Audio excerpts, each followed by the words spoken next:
parashat Kitetse, il y a un pasuk qui s'est marqué là-bas, Ki yel ish ben sorer ou moré. Dans le chapitre Chaf Aleph, pasuk Yudchet, c'est marqué si un homme a un fils libertin et rebelle, sourd à la voix de son père comme à celle de sa mère, et qui, malgré leur correction, persiste alors désobéir. Ki yel ish ben sorer ou moré. C'est marqué dans le Talmud, c'est rapporté dans Shabbat, que cette paracha de sorer ou moré d'un enfant rebelle, jamais ça peut exister un enfant rebelle d'après la Torah.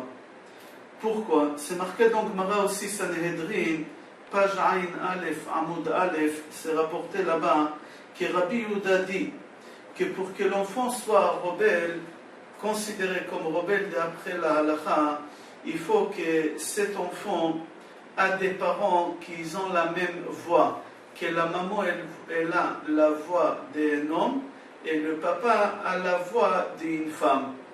Et c'est impossible qu'une femme a la voix d'un homme, parce que c'est connu qu'une femme qui a la voix d'un homme, elle ne peut pas avoir d'enfant. Et un homme qui a la voix d'une femme, il ne peut pas avoir des enfants. Alors c'est impossible que l'enfant rebelle existe d'après la Torah, parce que dans la Torah c'est marqué qu'il faut que les parents ont la même voix, c'est-à-dire le papa il a la même voix que la maman, c'est une voix féminine. Au contraire, la maman elle a une voix d'homme comme son mari, et c'est impossible que ces parents-là peuvent avoir des enfants. Et si c'est une des conditions pour que l'enfant soit déclaré comme rebelle d'après la Torah, ça ne peut jamais exister, parce que c'est impossible qu'un père qui a la voix d'une femme peut apporter un enfant, ou une femme qui a la voix d'un homme, elle peut apporter un enfant. La question qu'elle se pose, si c'est impossible que ça peut exister un enfant rebelle, alors pourquoi il y a cette paracha qui est dans la Torah? Pourquoi on a écrit la paracha de Ben Sorer ou Moré dans la Torah? La Gemara, c'est la question de la Gemara sur place dans Sanhedrin. Là-bas, la Gemara répond des roches vekabel sachar. C'est pour que tu apprends et tu toucheras un salaire après. Alors la Gemara, elle continue à poser une question. Elle dit pourquoi il nous manque des choses qu'on doit apprendre dans la Torah, à tel point qu'il nous rajoute des choses qui ne peuvent jamais exister. La Torah, même si tu vas l'étudier pendant toute ta vie, et on va te rajouter encore 10 000 ans sur ta vie, tu ne pourras jamais finir la Torah. Alors qu'est-ce qu'est la Torah ici? Elle nous rajoute encore des choses qui ne nous concernent pas. Rav Chaim Kanievski Shlita, il répond sur cette question, il dit, qu'est-ce que ça veut dire ça, des roches vekabel sachar? Étudier et tu auras un salaire. Rav Chaim Kanievski Shlita dit qu'à partir du moment que tu vas étudier les bases des lois d'un enfant rebelle, alors tu auras un salaire. C'est quoi? Tu vas apprendre des choses que jamais tu aurais appris ailleurs dans la Torah. Le salaire que tu auras, c'est les choses que tu vas déduire de cette paracha qu'ailleurs tu n'aurais pas déduit. C'est ça le salaire. Qu'est-ce qu'on aurait appris? Rav Chaim Kanievski, il dit surtout l'éducation des enfants, comment on doit éduquer nos enfants. Car nous, autant que parents, on a cette obligation d'éduquer nos enfants d'après la loi de la Torah. Nous, en tant que parents, on doit apprendre les bases de l'éducation. On doit savoir comment faire écouter à nos enfants beaucoup plus souvent de ce qu'on le fait maintenant, des compliments, d'encouragement, ou leur montrer qu'on les soutient avec tous ceux qui y font. Parce que quand tu vois un enfant qui se conduit mal, il faut savoir, parce qu'à la maison, on ne lui dit pas des compliments, on ne lui dit pas des encouragements. Et c'est pour ça que l'enfant il se conduit mal. Mais un enfant qui est à la maison chez ses parents, il entend souvent des compliments, il entend des encouragements, il sait que ses parents ils lui soutiennent avec tout ce qu'il fait. Cet enfant il est en bonne santé, dans sa tête. Parce que si l'enfant, on ne va pas lui faire des encouragements ou des compliments, ou l'enfant, on va lui dire qu'on ne le suit pas avec ce qu'il fait trop souvent, cet enfant, il va baisser les bras. Il va dire de toutes les façons, tout ce que j'ai fait, mes parents, ils ne sont pas d'accord avec moi, ils ne veulent pas me suivre, mes parents, ils ne m'encouragent pas, mes parents, ils ne me font jamais des compliments, alors je fais ce que j'ai envie de faire, de toutes les façons, je plais à personne, et je ne cherche plus à plaire à personne. Il va baisser les bras, il va dire, je fais à ma façon tout ce qu'il faut. Et c'est pour cela, Rav Chaim Kanevsky Shlita a dit que la Torah, elle nous a écrit la paracha de l'enfant rebelle, pour que nous, en tant que parents, on apprend comment on doit éduquer nos enfants comme il faut. Au moment qu'on doit faire une remarque à notre enfant, on doit réfléchir et savoir, est-ce que cette remarque, elle va améliorer, elle va encourager, elle va arranger, ou ça va empirer, chas v'shalom. Essayez d'imaginer que vous allez au travail, au bureau, et là-bas il y a le patron qui n'arrête pas de vous faire que des remarques sur chaque chose que vous faites, il vous fait des remarques. La seule chose que vous aurez envie de faire, c'est quoi? C'est de démissionner, de ne plus continuer à aller dans ce bureau, dans ce travail. Pourquoi?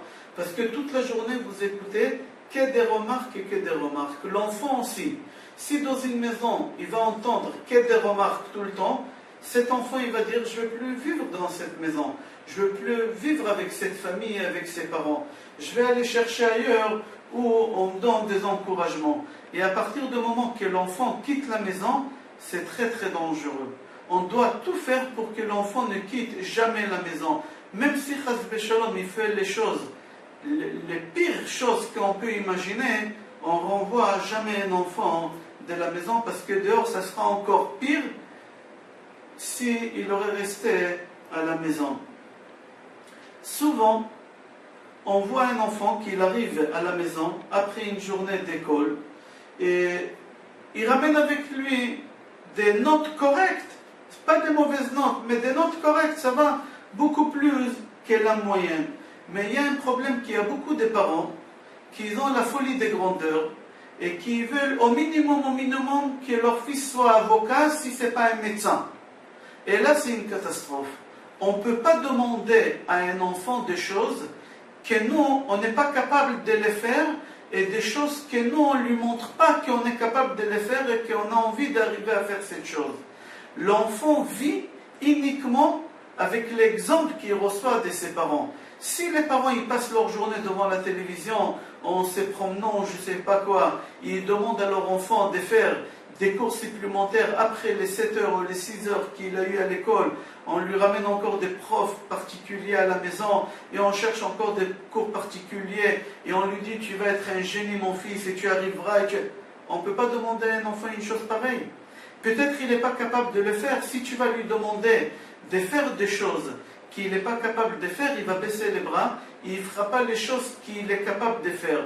J'ai entendu qu'il faut toujours demander à un enfant un peu plus de ce qu'il est capable de faire. Je dis bien un peu plus.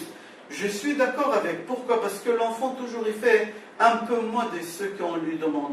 Alors si vous demandez à un enfant un peu plus de ce qu'il peut faire, il fera ce qu'il peut faire.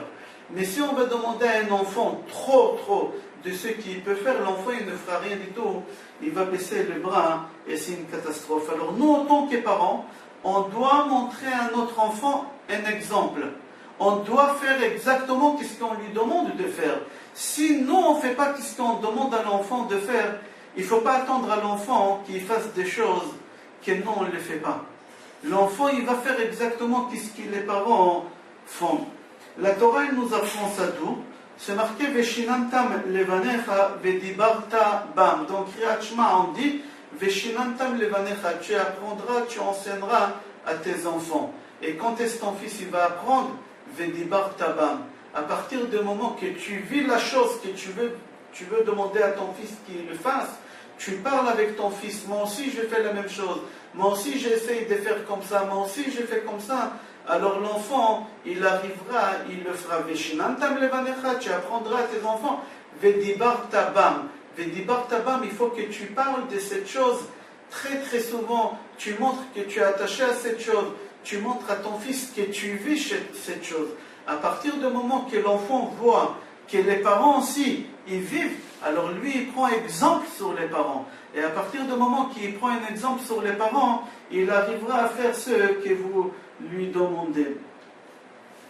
Si tu demandes à un enfant de faire quelque chose qui est hors proportion, on appelle ça, que c'est impossible qu'il l'ait fait, il faut savoir que tu es en train de détruire cet enfant. Tu n'es pas en train de le construire, tu es en train de le détruire. Cet enfant, il va perdre toute valeur de toute chose que normalement il doit avoir de la valeur pour ces choses. C'est vrai que nous tous, on aime avoir des compliments et avoir de l'importance. Mais à partir du moment qu'un enfant vit dans une maison, qu'on ne lui dit pas des compliments et on ne lui donne pas de l'importance, alors cet enfant il va grandir malade dans la tête. Mais un enfant qui vit dans une maison, que les compliments ils sont très très courants dans cette maison, les louanges ils sont très très courants dans cette maison, cet enfant il va grandir en bonne santé dans sa tête. En hébreu on appelle ça Yeled Bari, un enfant en bonne santé mais dans sa tête. Il y a un Rav qui est très connu ici en Israël dans l'éducation, il s'appelle Rav Meir Munk Shlita, qui lui il a conseillé à des parents de prendre un papier et de faire 2 colonnes. Une colonne, les remarques que j'ai fait à mon fils pendant cette journée et les louanges que j'ai fait à mon fils pendant cette journée. Et il faut l'accrocher sur le frigidaire. Et chaque louange que tu dis à ton fils dans la journée, tu marques. Chaque remarque que tu fais à ton fils dans la journée, tu marques. À la fin de la journée, tu fais le bilan. Et si tu vois qu'il y a plus de remarques que des compliments, sache que c'est toi, autant que parent, tu as un problème. C'est pas ton fils qui a un problème, c'est toi que tu as un problème. Si tu arrives à faire à ton fils trop de remarques et pas assez de compliments ou pas plus de compliments, alors toi, autant que parent, tu as un problème et c'est pas l'enfant qui a un problème. Des fois, dans une maison, on a du mal à faire des compliments à nos enfants, surtout quand l'enfant grandit. Quand l'enfant il est petit, c'est très très facile de lui faire un compliment. C'est très très facile d'encourager l'enfant quand il est petit. Mais plus l'enfant il grandit, on a du mal à lui faire des compliments et à l'encourager. Pour cela, nous en tant que parents, on doit essayer de nous entraîner, à faire des compliments à l'autre à la maison. Pourquoi? Parce qu'après, un moment que vraiment il faudra faire des compliments, les moments difficiles, ça sera beaucoup plus facile pour nous pour faire des compliments et des encouragements. Et ça sera tout naturel, ces compliments et ces encouragements.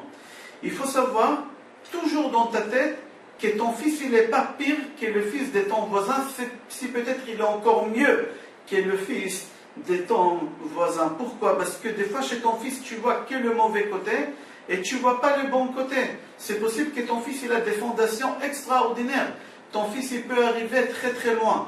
Mais toi, tu ne vois pas ces côtés que ton fils a. Et tu essaies de le comparer à des autres enfants. Et c'est une grosse erreur. Pourquoi? Parce que c'est ton fils. C'est possible que ton fils il est beaucoup mieux que l'autre. Et tu ne peux pas le comparer à l'autre parce que ton fils il le dépasse très très largement, cet enfant. La Torah elle nous dit dans cette paracha, dans Parashat Ki Tetzeh, à partir de quel moment on déclare un enfant comme un enfant rebelle. À partir du moment que les parents ils ne parlent pas de la même voix. J'ai expliqué au début du cours, c'est-à-dire quoi que les parents ne parlent pas de la même voix. C'est-à-dire il faut que la maman a la même voix que le papa masculin, ou le papa a la même voix que la maman féminine. On a expliqué ça au début. Mais on pose la question en réalité, qu'est-ce que ça veut dire ça que les parents ne parlent pas de la même voix? Ils répondent comme ça, qu'à partir du moment que tu veux que ton fils va grandir dans une maison qui est en bonne santé, que ton fils aussi grandira en bonne santé dans la tête, il faut savoir que les parents, il faut qu'ils aient la même voix. C'est-à-dire quoi la même voix? Il faut que l'enfant sache, quand papa dit non, c'est non. Même si tu vas chez maman, maman elle a dit que moi je dirais ce que papa a décidé. Et contraire, si la maman elle a dit non, alors même le papa il doit dire non. C'est ça la même voix. Comme ça on explique que l'enfant il est rebelle si les parents ne parlent pas de la même voix. Si l'enfant grandit dans une maison que le papa dit oui, même que la maman a dit non, et la maman dit par exemple oui, que le papa a dit non, cet enfant il va sortir rebelle, sûr et certain, c'est garanti. La Torah dit si l'enfant vient d'une maison où les parents ne parlent pas de la même voix, soyez sûr et certain que cet enfant il va être malade dans la tête et à la fin ça va être un enfant rebelle. À partir du moment que l'enfant il arrive chez le père, il reçoit une réponse négative. Et après, chez la maman, il reçoit une réponse positive. Il faut savoir que l'enfant, dans cette maison, il va perdre toute notion de père et de mère. Il ne saura pas c'est quoi un père, il ne saura pas c'est quoi une maman. Pour que l'enfant sache c'est quoi la place d'un père, c'est quoi la place d'une maman, il faut que les parents parlent de la même voix. Si les parents ne parlent pas de la même voix, l'enfant perd toute notion d'un foyer, d'une maison, d'un père, d'une mère, d'un enfant, etc., etc. Et à la fin, il va grandir très très mal, il deviendra un enfant rebelle. Les parents, ils ont une obligation de prendre toujours la décision ensemble pour donner une réponse à un enfant. Et si l'enfant il vient sans que les parents ils s'attendent, et les parents ils doivent donner une réponse, les parents ils doivent lui dire on doit réfléchir et on va te donner la réponse ce soir. Et les parents ils doivent se consulter seuls et prendre la décision et s'arracher les cheveux s'ils veulent, mais pas devant l'enfant, derrière la porte fermée et que l'enfant il n'entend pas. Mais jamais devant l'enfant. Il faut que l'enfant voit que les parents ils viennent vers lui avec la même réponse et la même idée. Et là l'enfant il voit que la maison elle est en bonne santé, que les parents ils prennent la décision ensemble. Et à partir du moment que l'enfant grandit dans une maison pareille, alors l'enfant il va être en bonne santé. Si l'enfant il profite au moment qu'on se trouve devant la porte et on doit sortir parce qu'il y a un taxi qui nous attend en bas, ou parce qu'on doit prendre le train ou je ne sais pas quoi, et l'enfant il profite de cet instant pour nous faire sortir la réponse, bon d'accord, ok, seulement libère-nous, on doit partir, ça aussi c'est une erreur. Tout de suite il faut dire à l'enfant, ta réponse tu l'auras à notre retour, pas tout de suite, on doit réfléchir. Aussi le papa il n'est pas à la maison, ou la maman il n'est pas à la maison, et l'enfant il veut profiter de l'absence d'un des deux parents, il veut avoir une réponse tout de suite, parce qu'il veut profiter de la faiblesse d'un des parents, il est strictement interdit de donner la réponse à l'enfant s'il y a un des deux parents qui n'est pas présent. Parce que l'enfant, il veut profiter de la faiblesse.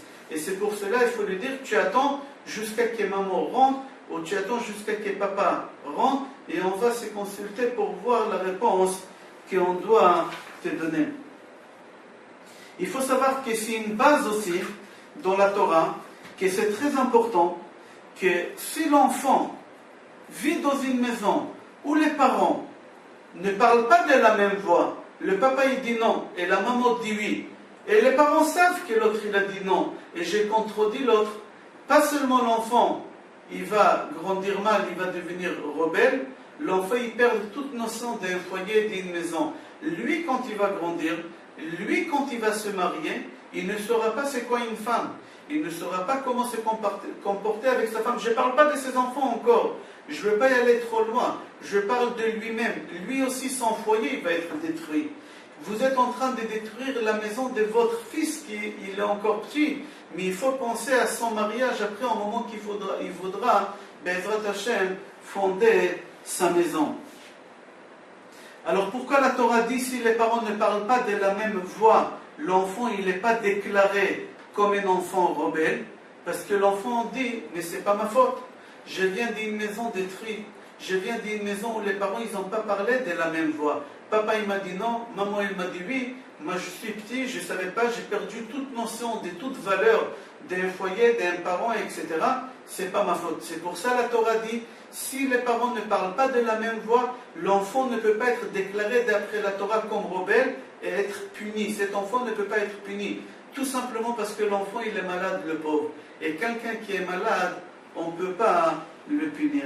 Mais seulement à partir du moment que les parents parlent de la même voix, là on peut punir l'enfant, là on peut déclarer l'enfant comme rebelle, et on doit le lapider comme c'est marqué dans la Torah.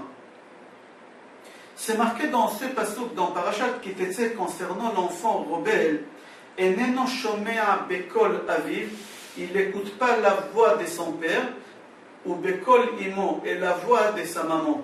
On pose la question, c'est le Mattei Yehuda, il pose la question, pourquoi il dit l'enfant il n'entend pas la voix de son père, il n'entend pas la voix de sa mère? Il fallait marquer qu'il n'entend pas la voix de ses parents. Pourquoi on a dit la voix de son père et la voix de sa mère? Le Mattei Yehuda il donne une réponse. Il dit que la voix du père et la voix de la mère à la maison, ils sont différents, ils ont une grande différence, la voix du père et la voix de la mère. Pas seulement dans le son de la voix, comme on a dit tout à l'heure, mais aussi dans la façon de parler à l'enfant, ils sont différents. Le papa, il est beaucoup plus ferme, et la maman, elle est plus réconciliante. La maman, elle est plus gentille, elle parle plus douce que le père. Et c'est pour ça, ici, on dit, dans la paracha, il n'entend pas la voix de son père, parce que le papa, il a une voix à lui qui est ferme, qui est dure, et la maman, elle a une autre voix, et c'est pour ça, il y a deux voix. D'où on apprend ça? C'est marqué dans les prophètes Ishayahu, que Ish Asher Imo Tenachamenu, comme une maman qui console son fils. C'est connu que la maman, elle console souvent son fils, et le papa, c'est rare. Je donne un exemple. L'enfant, il a fait une bêtise, et le papa, il a grogné, il lui a dit, tu montes au lit, tu ne manges pas. Un quart d'heure après, une demi-heure après, la maman en cachette, elle va rentrer dans la chambre, et elle va lui parler avec une réconciliation, avec une gentillesse, mon fils, et même elle va lui ramener à manger dans la chambre en cachette sans que le papa sache. C'est-à-dire qu'il y a une différence entre la voix de la maman et la voix du papa.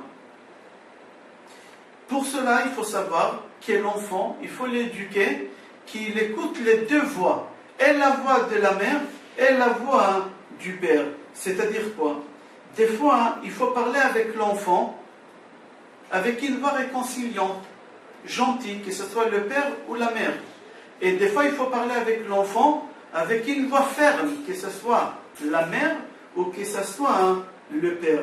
Et à partir du moment que l'enfant grandit dans une maison, qui sait qu'ici dans cette maison, des fois, on est réconciliant, des fois on est gentil, des fois on dit des louanges, des fois on dit des compliments, et il sait que des fois dans cette maison aussi, on sait comment il faut être ferme, on sait comment il faut dire non. Alors l'enfant, il grandit dans une maison qui est en bonne santé, et lui aussi il va grandir en bonne santé. C'est pour ça, souvent, je conseille à des femmes qui vivent seules, qu'il n'y a pas une présence d'homme à la maison, et que ces femmes-là, ils ont des enfants, d'essayer de construire leur foyer, mis à part pour leur bien, aussi pour le bien de l'enfant, parce que l'enfant a besoin d'avoir une présence masculine à la maison. Au contraire, même les hommes, ils ont besoin d'une présence féminine à la maison, parce que l'enfant, il est obligé d'entendre les deux voix, les deux sons de voix et réconciliantes et fermes pour être en bonne santé. Si l'enfant, il entend toujours la voix de la mère et jamais une présence de père, cet enfant, quand il va grandir, quand il va fonder sa maison, son foyer, Be'ezrat Hashem, ça ne sera pas en bonne santé chez lui aussi, ça peut détruire chez lui aussi après. Au contraire, s'il vit qu'avec son père sans sa mère, pour que l'enfant vive en bon et grandisse en bonne santé, il faut qu'il entende les deux sons. Et si les parents ne parlent pas, des fois fermes et des fois réconciliantes, tout le temps que ferme les deux, ou tout le temps que réconciliante les deux, cet enfant ne grandira pas dans une maison qu'elle est en bonne santé, et lui aussi il ne va pas être en bonne santé dans sa tête. On va expliquer ça tout à l'heure. Ici, on va dans la Torah que c'est marqué, au moment que les parents, ils viennent au tribunal rabbinique pour témoigner que leur enfant est rebelle. Et ils disent, les parents, au juge rabbinique, cet enfant, le voilà, il est rebelle, on lui a donné l'éducation qu'il faut, on a parlé de la même voix et des deux voix. Quand j'ai dit de la même voix, comme on a expliqué tout à l'heure, quand c'était non, les deux on a dit non, quand c'était oui, les deux c'était oui, Et quand on a parlé des deux voies, quand il fallait être ferme, les deux on était fermes. Et quand il fallait être réconciliant, les deux on était réconciliants. Et quand même cet enfant est non chômé avec cet enfant, il ne veut pas écouter ce qu'on lui dit. Et cet enfant, il est rebelle. Alors c'est marqué là-bas, Ve'et amalenu elu ailadim, c'est-à-dire quoi? Amalenu, amal, c'est un travail, c'est la fatigue. C'est-à-dire toute notre fatigue qu'on doit dépenser dans la journée, à tel point qu'on devient fatigué, ça sera dans l'éducation des enfants. C'est marqué dans la Haggadah des Pesach. Ve'et amalenu, c'est quoi Ve'et amalenu? Amalenu, c'est les enfants. C'est-à-dire tout l'esclavage qu'on a eu en Égypte, c'était quoi cet esclavage-là? C'était l'esclavage de l'éducation des enfants. On va développer ça tout à l'heure. Mais on va revenir à ce qu'on a dit, que les parents arrivent devant le tribunal rabbinique et qui disent que notre enfant, avec tout ce qu'on a investi sur lui, il ne veut pas écouter notre voix. C'est marqué dans le livre Meshech Chochma, il rapporte au nom des Sifri, qu'à Yerushalayim, jamais ça a pu exister un enfant rebelle à l'époque de Beth Amikdash. Pourquoi? Pour la simple raison parce qu'à Yerushalayim, ils avaient une abondance de nourriture, des viandes, des fruits, des légumes énorme, à tel point que les gens, les habitants de Yerushalayim, ils mangeaient des grosses quantités de viande, ils buvaient des grosses quantités du vin, des fruits et des légumes. Pourquoi? Pour la simple raison qu'il faut savoir qu'il y a des sacrifices qu'on faisait au Beth Amikdash, et il y a certains sacrifices qu'il fallait les consommer dans les 24 heures, jour et nuit, et il y a des sacrifices qu'il fallait les consommer dans les 36 heures, jour, nuit et jour. Et si on n'arrivait pas à les consommer tout, et le temps a fini, il fallait prendre cette viande, toute cette nourriture, vin, les fruits et légumes qui ont ramené au Beth Amikdash et les brûler. Mais ce n'était pas très très joli de brûler des sacrifices. Alors les gens, qu'est-ce qu'ils faisaient? Que ce soit des sacrifices de viande, au nisur, au yain par exemple le vin, alors on distribuait à Yerushalayim, à tout le monde on distribuait pour qu'ils puissent consommer. Ou des fois on distribuait aussi des fruits et des légumes qui ont ramené des maasrot à la porte de Yerushalayim, et là-bas on distribuait.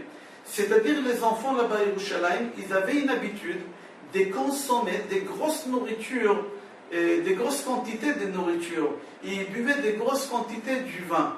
Alors tu ne peux pas, autant que parent, y aller au tribunal rabbinique et dire mon fils il est rebelle.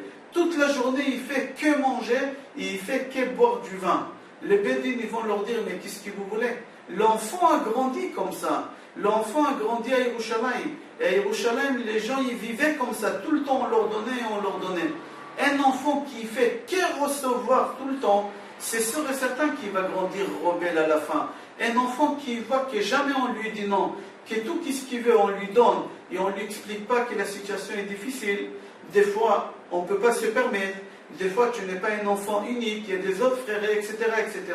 L'enfant qui grandit avec une habitude d'abondance, alors cet enfant il va devenir rebelle. Et là l'enfant qui a grandi à Yerushalayim, il a fait que recevoir. Jamais il a vu que c'est possible que dans la vie il y a des moments de difficultés, il y a des moments de retard de salaire, il y a des moments qu'il faut savoir partager avec ses petits frères, et etc. etc. Et l'enfant il va grandir rebelle. Alors la Gemara dit, et pardon pas la Gemara, dans le livre Meshech Chochma qui rapporte au nom des Sifri, qu'à Yerushalayim jamais ça a pu exister, que les parents ils pouvaient venir au Bédine et se plaindre que leur enfant il était rebelle. Là-bas c'est rapporté dans la Gemara concernant la quantité de nourriture que les gens mangeaient. Là-bas la Gemara elle raconte sur quelqu'un qui s'appelait Rabbi Yochanan ben Narbai. Là-bas la Gemara dit que la voix céleste, des fois elle sortait à Yerushalayim et elle criait, elle disait Seu sha'arim rashechem, ouvrez vos portes, v'yikanes Yochanan ben Narbai, talmido shel Pankahai, v'yimale kirso mekadshe shamayim. Yochanan ben Narbai, lui, faisait très très attention que jamais on va brûler de la viande qui restait en plus. Pour qu'on n'arrive pas à ce point-là de brûler de la viande qui était en plus, lui, il consommait des grosses quantités de nourriture, des viandes, du vin, etc. Tout ça, ce n'était pas pour son bien, c'était pas pour son plaisir, c'était pas pour remplir son ventre. Au contraire, c'était pour grandir le nom de Hachem, pour ne pas montrer aux gens que c'est facile de brûler les Kodashim. Lui aussi, il réunissait tous les habitants d'Yerushalayim et il les obligeait presque à finir toutes les viandes pour qu'il n'y ait rien qui va être brûlé. On voit cet état d'esprit que les gens d'Yerushalayim vivaient là-bas. Alors la Gemara dit, si l'enfant il a grandi avec une abondance comme ça, le jour qu'il lui manque quelque chose, et cet enfant il n'a pas cette chose, et il va voler après, vous ne pouvez rien lui reprocher. Un enfant qui avait l'habitude qu'à recevoir. Et un jour tu lui dis non, cet enfant il ne va pas comprendre le non, parce que jamais il a entendu le mot non. Alors qu'est-ce qu'il va faire? Tout de suite il va aller voler cette chose qu'il veut. Et on ne peut rien lui reprocher. Comme ça c'est marqué dans le Meshech Chochma qui rapporte dans le Sifri. On continue. Dans beaucoup de foyers, on n'achète pas à un enfant tout ce qu'il demande pour la simple raison, la situation financière, elle ne peut pas le permettre. Mais dans des foyers, que Baruch Hashem, la situation, elle permet de leur acheter tout ce qu'ils demandent, et on achète à l'enfant sans limite tout ce que l'enfant demande, il faut savoir que c'est des parents qui détruisent leurs enfants. Souvent ça arrive, malheureusement, dans des couples qui sont séparés, ils sont en divorce, et les enfants, ils ont une semaine de garde ici, une semaine de garde là, ou 2 semaines ici, et le week-end ici. Et le papa qui a l'enfant une fois tous les 10 jours, ou une fois tous les 15 jours, il veut remplir ces manques qu'il a eu avec ses enfants pendant ces 10 jours. Ou des fois le père il veut montrer je suis mieux que votre maman et moi je vous achète des choses que maman il n'achète pas, il ne vous achète pas. Il faut savoir que des parents comme ça, que ce soit si c'est le papa qui fait ou la maman qui elle fait, on détruit l'enfant. On utilise l'enfant pour détruire l'autre, mais au même moment on détruit l'enfant. Des fois des parents qui sont ensemble, mais ils travaillent les deux. Ils travaillent 10 heures par jour. Ils ont une pharmacie, ou je ne sais pas qu'est-ce qu'ils ont. Ils sont obligés de travailler. Et ils rentrent tard le soir. Et c'est la nounou qui elle va chercher l'enfant à l'école, qui elle fait le devoir, qui elle le lave, qui elle le met au lit, etc. Et les parents, ils viennent tard. Pour combler ces manques, alors des présences, qu'est-ce qu'ils font? Ils achètent des cadeaux hors normes à l'enfant, que c'est même pas pour son âge. Jamais on n'aurait autorisé à acheter à cet âge et dépenser autant d'argent pour un enfant à cet âge, mais les parents ils sentent qu'ils veulent combler un manque, c'est une erreur. Des parents comme ça ils détruisent leurs enfants doublement. D'un côté qu'il n'y a pas leur présence à la maison, et de l'autre côté qu'ils essayent de leur acheter tout ce qu'ils veulent pour apaiser leur, je sais pas leur quoi, mais ils disent qu'ils se sentent mieux. Mais c'est faux et archi faux. On détruit l'enfant comme ça. Au moment que l'enfant reçoit tout ce qu'il veut, alors l'enfant il ne comprend pas qu'il y a des limites. Et au moment qu'il ne comprend pas qu'il y a des limites, il croit que toutes les choses on peut les acquérir facilement. Et au moment que lui il croit qu'on peut acquérir les choses aussi facilement et on le refuse, alors il va faire la guerre ou il va voler pour obtenir la chose. Même quand il sera grand, il va demander des choses.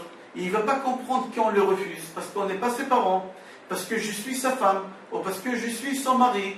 Alors ça va être une guerre, et là on détruit aussi leur foyer. Pour cela, même si on a la possibilité, grâce à Dieu, financièrement, de leur acheter tout, c'est strictement interdit de faire une chose pareille. Des fois il y a des parents, moi j'ai entendu souvent des papas dire, moi mon fils, je refuse rien. Tout ce qu'il demande, je lui donne. Mais j'ai des lignes rouges que je ne dépasse pas. Il faut savoir que ces lignes rouges-là, des fois la couleur elle s'évapore et on ne se rend même pas compte, on dépasse cette couleur rouge. Jamais il faut dire une chose pareille. Jamais il faut faire une chose pareille.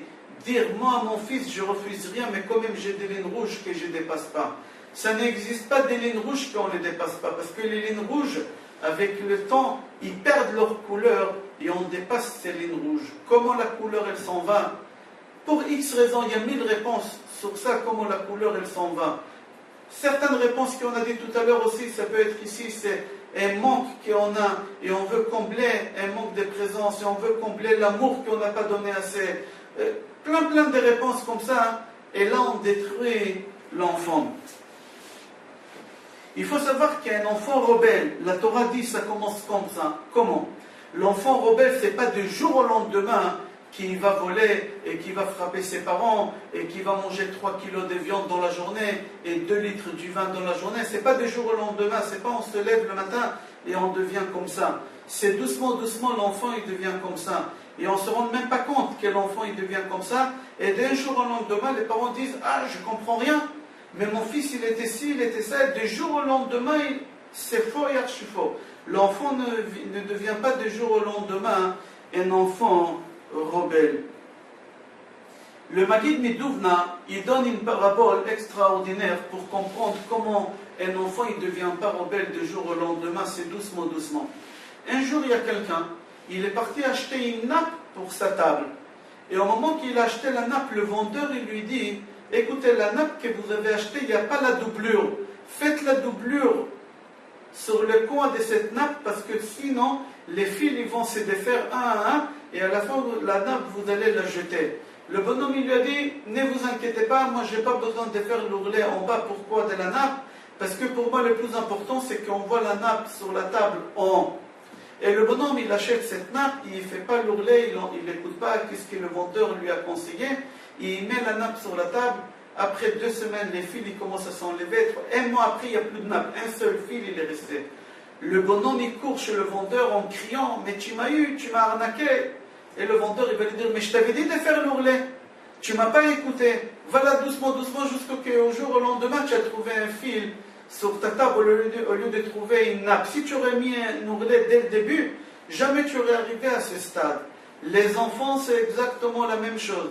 Si on sait dès le départ leur montrer les limites à ne pas dépasser, dès le départ leur montrer que nous, en tant que parents, on parle de la même voix. Oui, c'est oui, non, c'est non. Et des fois, dans cette maison, on a 2 voix. Mais la même voix, c'est ou oui ou non. C'est-à-dire ou une voix réconciliante ou une voix ferme, même la maman.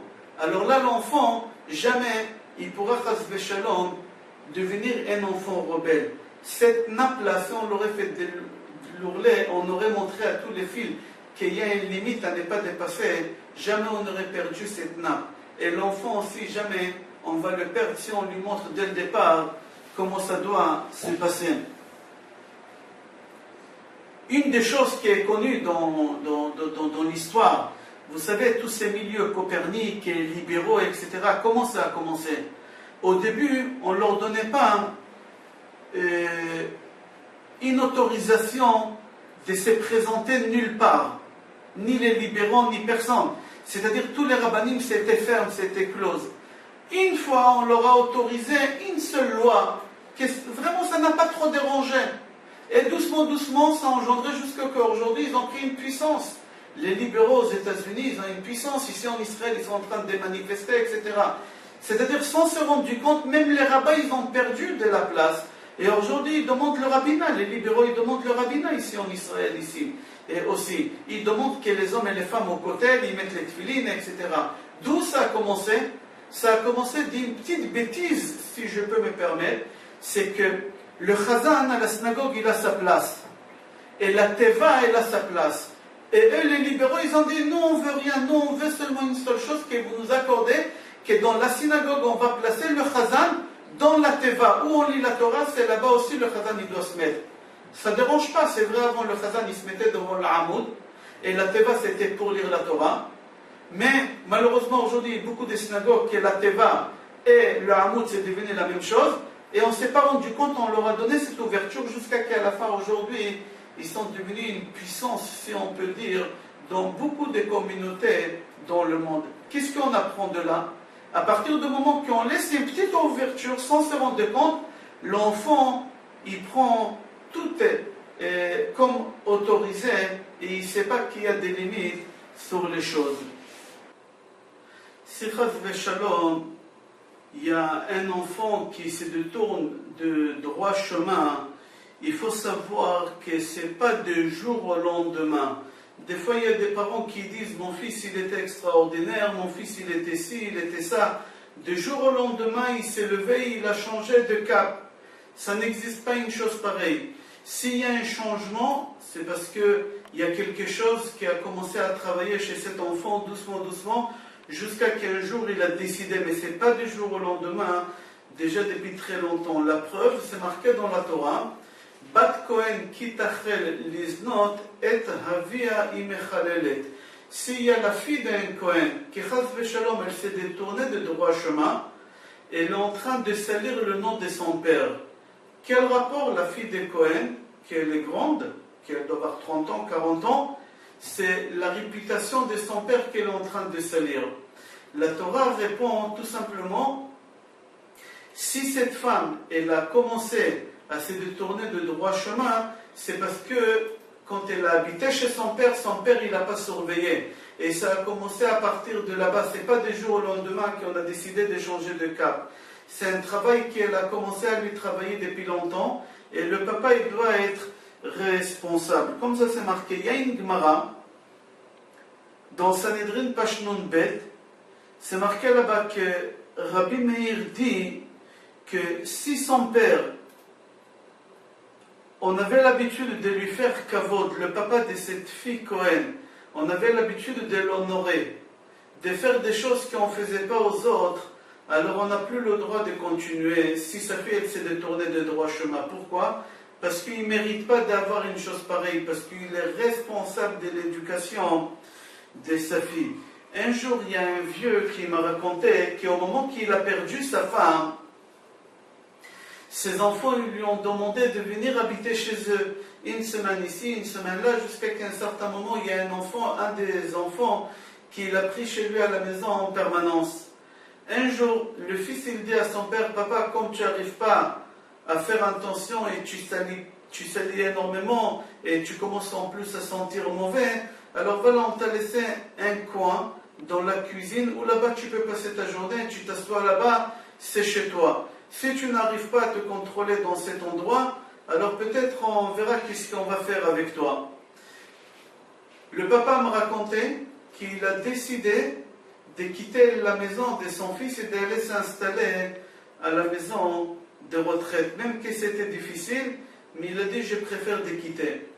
Mais un jour il a raconté qu'il a vu que sa petite fille elle était en train de dessiner une maison et dans la maison elle mettait un coin, un carré. Et le grand-père il lui a dit c'est quoi ce carré-là? Et il lui a dit c'est la place où je mettrai papa et maman quand ils vont être vieux. C'est-à-dire les enfants, ils prennent exemple sur les parents. Si les parents veulent que leurs enfants fassent ce qu'ils veulent, il faut que les parents leur montrent un exemple. Et si les parents ne montrent pas un exemple, les parents ne peuvent pas reprocher aux enfants qui ne font pas ce qu'on leur demande.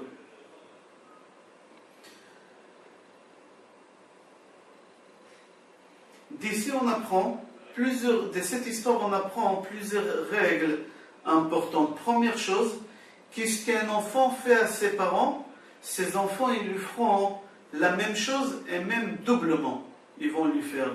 Deuxième chose, que l'éducation chez les enfants, ça commence depuis qu'ils sont petits. Et encore plus loin qu'ils sont petits, tout à l'heure on va expliquer cette chose-là. La troisième chose, qu'un enfant jamais est capable de rendre à son père ce que son père il lui a fait quand lui il était petit. Il y a un proverbe en hébreu qu'on dit, je crois même en français, qu'un père peut faire grandir 10 enfants, mais 10 enfants ils sont incapables de faire entretenir un seul père. Il faut savoir que la vision de la vie chez un homme, ça vient de la maison où il a grandi, où il a reçu l'éducation. S'il a vécu dans une maison qu'on leur a donné des valeurs et on leur a donné des éducations avec une moralité extraordinaire, alors cet enfant il va être en bonne santé. Si chas v'shalom, cet enfant il va entendre son père parler des choses que normalement on n'a pas le droit de faire, l'enfant il ne va pas comprendre, il va dire d'un côté mon père il me dit qu'il ne faut pas mentir, Mais de l'autre côté, quand le téléphone sonne, mon père me dit réponds, dis que je ne suis pas là. Alors on a le droit de mentir ou on n'a pas le droit de mentir? Cet enfant, il va être malade dans la tête, il ne sera pas en bonne santé. Il y a une Gemara dans Menachot Pashraf Bet Amud Bet qui elle dit que tous les ustensiles de Bet Amikdash, on pouvait les faire ou en argent, ou en or, ou en bois. Si on n'avait pas la matière qu'il fallait pour fabriquer comme la Torah demande, on pouvait remplacer avec autre chose. Mais il y a une seule chose qu'on n'avait pas le droit de remplacer, c'est les chérubins, les krouvim. Les krouvim, c'était en or. Et si on n'avait pas assez d'or pour fabriquer les chérubins, on ne pouvait pas remplacer avec une autre matière. Pourquoi? Parce qu'on dit que les chérubins, ça représente les enfants. Et comme les chérubins, ça représente les enfants doivent investir en eux le mieux qu'on peut. Et si on ne peut pas, alors on ne peut pas prendre la responsabilité sur les enfants. Et pour cela, les chérubins, comme ça représente les enfants, et on doit investir en eux le mieux, en or, on doit les fabriquer. Et si on n'a pas assez d'or, on ne fabrique pas du tout des chérubins. Comme ça, c'est marqué. Là-bas, on dit que éduquer un enfant, il faut savoir quand est-ce qu'on peut mettre la pression sur l'enfant et quand est-ce qu'on doit relâcher la pression. Parce que si on met la pression sur l'enfant trop, l'enfant il va baisser les bras. Il va dire c'est pas pour moi, je n'arrive plus à suivre. Et là on peut perdre cet enfant. Et on ramène un exemple d'une poule au moment qu'elle couve les œufs. Si elle va trop couver dessus, elle va trop forcer, l'œuf elle va se casser et le poussin il va mourir. Et si elle ne va pas trop couver dessus, il y a le froid qui va rentrer et le poussin qui est dans l'œuf, il va mourir. Pour cela, la poule elle sait quand est-ce mettre la pression, quand est-ce relâcher la pression, etc. Un enfant c'est exactement comme un œuf. Si on mettra trop la pression sur lui, on peut le perdre. Pour pouvoir réussir dans l'éducation des enfants, on doit s'habituer à dire beaucoup de louanges et beaucoup de compliments à l'enfant, même si l'enfant ne mérite pas, même si c'est des choses qui ne sont pas en lui. On a le droit de mentir dans ce cas-là. Pourquoi? Parce que l'enfant, il va dire quoi? Mon père, il croit que je suis ça et ça et ça et je ne le suis pas. Je ne veux pas le décevoir. Au contraire, je veux qu'il continue à croire que je suis comme ça. Alors l'enfant, il va tout faire pour essayer de se conduire comme on dit sur lui dans les compliments. On voit ça chez qui? On voit ça chez Esav et Yitzhak. Yitzhak, il appelait son fils Esav Tzadik. Tu prélèves même le maaser sur le sel. Et Esav, il a cru. Et ça a marché, ça a fonctionné. Esav, il est resté à la maison avec son père. Il n'a pas quitté la maison. Et comme ça, Yitzhak, il avait la main mise sur son fils dans l'éducation. La Gemara, elle raconte dans Baba Metzia, page Pei que Rabbi, un jour, il est parti dans la ville de Rabbi El-Azar, ben Rabbi Shimon Bar Yochai. Et il a demandé, est-ce que Rabbi El-Azar, fils de Rabbi Shimon Bar Yochai, il a laissé des enfants? Ils lui ont dit, oui, il a un fils, mais qui ne suit pas le droit chemin comme son père. Qu'est-ce qu'il a fait, Rabbi? Il a attrapé cet enfant, et il lui a donné le diplôme de Rav. Même qu'il ne savait rien, il lui a donné le diplôme de Rav. Cet enfant, il a dit, comment on me donne le diplôme de Rav et je ne suis pas méritant, il ne faut pas que je déçoive. Qu'est-ce qu'il a fait? Il s'est investi. Quelques années après, Rabbi, il est revenu dans cette ville, il a entendu dans la synagogue la voix de cet enfant, mais il a cru que c'était son père, Rabbi El-Azar. Rabbi, il a dit, mais c'est la voix de Rabbi El-Azar. Ils lui ont dit, oui, c'est son fils.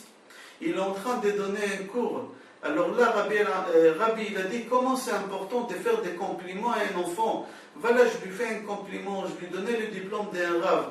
Et c'était faux. Mais quand même, il s'est forcé jusqu'à la fin qu'il est devenu Rav. À partir du moment qu'on fait des compliments à un enfant, l'enfant, il fera tout pour faire exactement comme le compliment qu'on lui a donné. Il faut savoir que avoir gagné quelque chose, c'est important pour tout le monde. Et tout le monde, ils veulent gagner tout. Et pour cela, toujours l'homme, il se trouve en une situation de se préparer à gagner son prochain. C'est pour ça, dans le Talmud, c'est marqué que c'est bien de créer une jalousie d'études entre les enfants. Pourquoi? Parce qu'à partir du moment qu'on crée une jalousie d'études entre les enfants, alors l'enfant, il essaye de faire mieux que son ami, mieux que son frère. Cette jalousie, pas seulement qu'elle est autorisée, elle est conseillée. Pourquoi? C'est marqué dans la Gemara, Amar Rabbi Hanania, Arbel amarti mirabotai, j'ai beaucoup appris de mes maîtres. Mais de mes amis, j'ai appris aussi beaucoup. Mais de mes élèves, j'ai appris plus que de tout le monde. C'est-à-dire quoi? À partir du moment qu'on met en jalousie deux personnes, alors l'enfant, il va faire tout pour apprendre et pour montrer à tout le monde que je connais mieux que l'autre.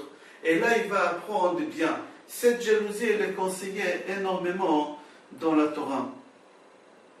Il faut savoir que nous, les Juifs, on a le Shulchan Aruch. Et on doit se conduire d'après le Shulchan Aruch, d'après le livre des lois. Mais il faut savoir que dans l'éducation des enfants, on n'a pas le Shulchan Aruch. Pourquoi on n'a pas le Shulchan Aruch? Parce qu'on ne peut pas se conduire avec tous les enfants la même chose. Chaque enfant, il est différent de l'autre. Chaque enfant, il a besoin d'attention différente que l'autre. Chaque enfant, il a besoin de compliments différents que l'autre. Et c'est pour ça qu'on n'a pas instauré un Shulchan Aruch pour tout le monde. Parce que tout le monde, dans l'éducation, ce n'est pas la même chose. Shlomo HaMelech dit dans son livre Choser Shivto Soné Beno qu'un père qui ne veut pas punir son fils parce qu'il aime son fils, ce père-là, il n'aime pas son fils, il le déteste. Pourquoi? Parce que si tu punis pas ton fils au moment qu'il faut le punir, cet enfant, il va prendre des autorisations sur beaucoup de choses. Et là, il va devenir un enfant rebelle. Alors, on n'a pas le droit de laisser faire des choses. Si un enfant, il a besoin d'une punition, il faut lui faire cette punition. Il faut lui montrer qu'il est responsable de ses actions. Il faut payer s'il a fait une erreur. C'est marqué Choser Shivto Soné Beno. L'éducation de l'enfant, elle se fait à la maison par les parents et pas à l'école par les professeurs. L'école, ce n'est pas un endroit d'éducation. L'école, c'est un endroit de transmission, d'enseignement, mais pas d'éduquer. Les parents, c'est eux qui éduquent les enfants. L'enfant, il capte tout ce qui se passe à la maison et il s'est conduit comme ça, comme il a capté chez lui, à la maison, partout où il va. La réussite de l'éducation d'un enfant, c'est pas au moment que tu te trouves à la synagogue et ton fils il se tient correctement à la synagogue. Non. L'éducation, la réussite de l'éducation de l'enfant, c'est au moment où toi tu ne te trouves pas à la synagogue et ton fils il se tient bien comme il faut à la synagogue. Comme tu as transmis à ton fils, comme ça ton fils il montre à la synagogue comment il faut se conduire. C'est connu que Rabbi Shimon Bar Yochai, au moment qu'il est parti se cacher dans la grotte au début, pendant 12 ans, et après encore une année totale, ça fait 13 ans, il a pris son fils avec lui, Rabbi Elazar. Rabbi Elazar, il était jeune quand son père il a pris avec lui dans la grotte. On lui a posé la question, pourquoi tu prends ton fils avec toi? Il a besoin de sa maman, il a besoin d'une soupe, il a besoin d'un lit avec une couverture, il a besoin de câlin de sa maman, un câlin avant qu'il monte au lit. Rabbi Shimon Bar Yochai, il a dit, je suis son père, j'ai le devoir d'éduquer mon fils. Certes, il y a des autres personnes qui peuvent l'éduquer, mais comme moi je vais l'éduquer, personne ne pourra faire un travail, moi, comme un père qui éduque son fils. Et c'est pour ça Rabbi Shimon Bar Yochai, il a pris son fils avec lui dans la grotte, même qu'il savait que son fils il va mourir, et il va souffrir énormément, mais il a dit c'est le devoir, autant que père sur moi. Vous savez qu'à l'époque des Grecs, au moment qu'ils sont venus détruire le Beth Amikdash, ils ont dit aux parents, au lieu de remplir le biberon pour les enfants avec du lait, prendre des cornes de vache et remplir du lait, leur donner la corne de vache et écrire sur la corne de vache En lanu chelek be'Elohei Israël. On n'a pas de part avec le peuple juif. Pourquoi les Grecs ils ont fait ça? Parce que les Grecs ils ont voulu que l'enfant, à partir du moment déjà qu'il prend son biberon, le faire pénétrer dans son cerveau, qu'il n'est pas juif, qu'il rejette tout signe de judaïté. Les Grecs ils ont compris que l'éducation de l'enfant s'est fait déjà à partir du moment qu'il prend son biberon. Mais ils ont eu une erreur. L'éducation de l'enfant, il ne s'est fait pas à partir du moment qu'il prend le biberon, c'est bien avant. Un jour, il y a une maman, elle est venue, elle m'a demandé est-ce qu'elle est en retard dans l'éducation de son fils. Je lui dis quel âge a votre fils? Elle m'a dit je suis enceinte de 8 mois. Je lui dis vous avez de retard de 8 mois. L'éducation de l'enfant, elle se fait à partir du moment qu'il est dans le ventre de sa mère. L'enfant, il entend tout. L'enfant, il sent tout. Et déjà, il commence à apprendre tout ça au moment qu'il se trouve dans le ventre de sa mère. Au moment que l'enfant, il vient au monde, et il prend le biberon, déjà, c'est très très tard. Qu'est-ce que les Grecs, ils ont fait? C'était très très fort, c'était très très profond. Mais c'était avec un peu de retard. On raconte une histoire qu'un jour en Russie, au moment que les Russes ils ont pris des enfants juifs par force à l'armée parce qu'ils étaient en guerre avec la Pologne, il y a une maman, elle est partie chez son rave pour demander une bénédiction comme toutes les autres personnes.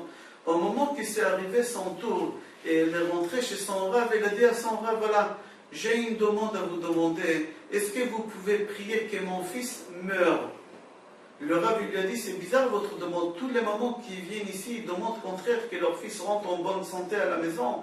Et vous, vous demandez qu'il meure. Et il lui a dit, voilà monsieur le rabbin, moi en tant qu'il meurt, Dieu il m'a confié un enfant. Et je dois rendre cet objet que Dieu il m'a confié intact.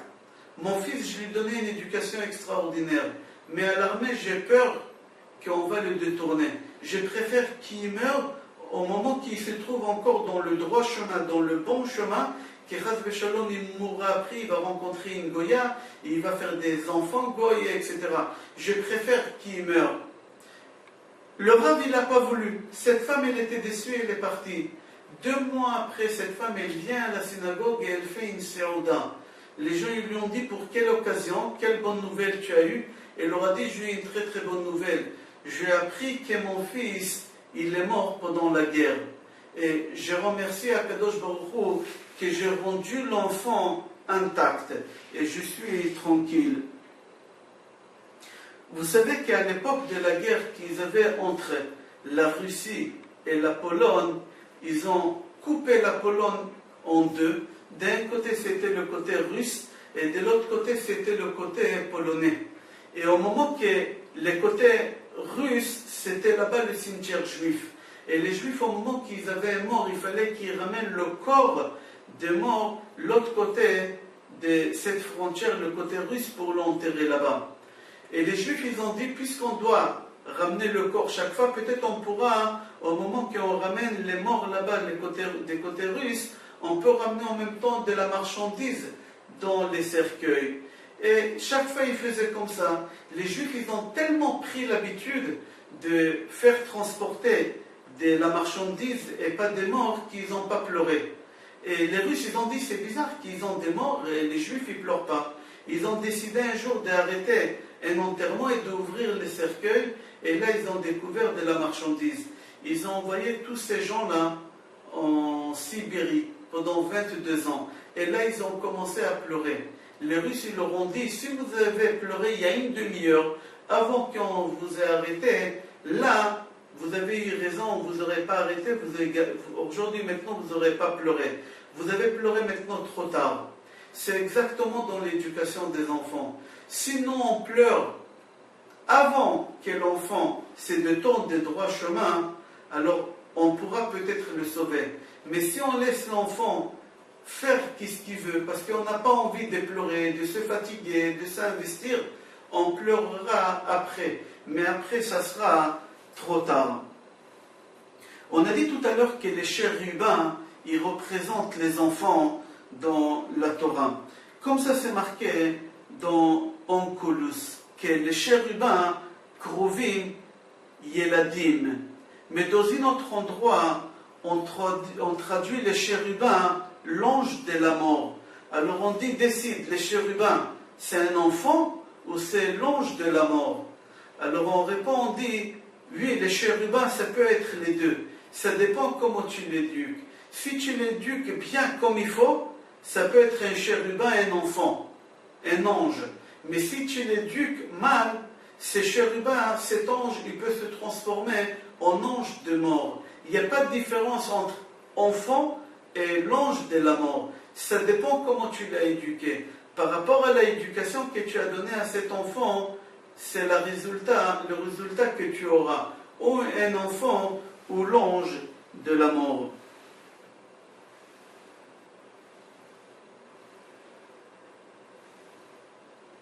Vous savez que concernant les villes des refuges, c'est marqué dans la Torah qu'il faut mettre des pancartes avec des flashs pour dire aux gens où elle se trouve, la ville des refuges. Mais pour les Beth Amikdash, les gens qui veulent aller à Yerushalayim au Beth Amikdash, on n'avait pas le droit de mettre des pancartes.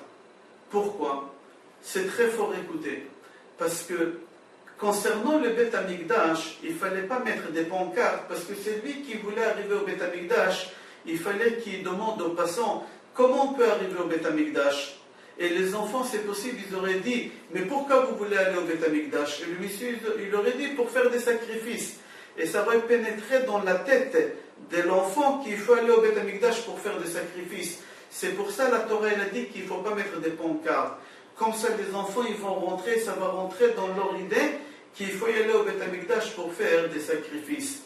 Comme ça, le bonhomme, il est obligé de demander comment on arrive au Beth Amikdash. Mais concernant les villes des refuges, il fallait mettre des pancartes. Pourquoi? Parce que si on n'aurait pas mis des pancartes, le bonhomme, l'assassin, il aurait demandé aux passants comment on peut arriver aux villes des refuges. Et il y a un enfant, il aurait dit, mais pourquoi tu veux aller aux villes de refuge? C'est quoi une ville de refuge? Il aurait dit, une ville de refuge, c'est quand on tue quelqu'un sans faire exprès, on va se réfugier là-bas jusqu'à ce que le Kohen Gadol meure. Mais la Torah, elle ne veut pas qu'un enfant, ça va pénétrer dans son savoir, que ça peut exister la mort, ça peut exister tuer quelqu'un. Alors la Torah, ils ont dit, il faut mettre des pancartes pour que les gens y trouvent facilement sans qu'ils auront besoin de demander. Et comme ça, l'enfant, jamais il saura que ça existe une chose pareille qu'on peut tuer quelqu'un. Comment la Torah elle a travaillé et elle a pensé énormément sur l'éducation des enfants. Nous, en tant que parents, on a l'obligation de travailler, de se fatiguer. À Amal, la fatigue, c'est les enfants. On doit investir dans nos enfants. On doit travailler sur nos enfants. Et après, on va récolter, Be'ezrat Hashem, ce qu'on a semé, et dans ce monde-ci, et dans le monde futur, Be'ezrat Hashem. Je vous souhaite bracha ve'atzlacha, et d'avoir beaucoup de nachat de vos enfants et des petits-enfants. Kol Tov.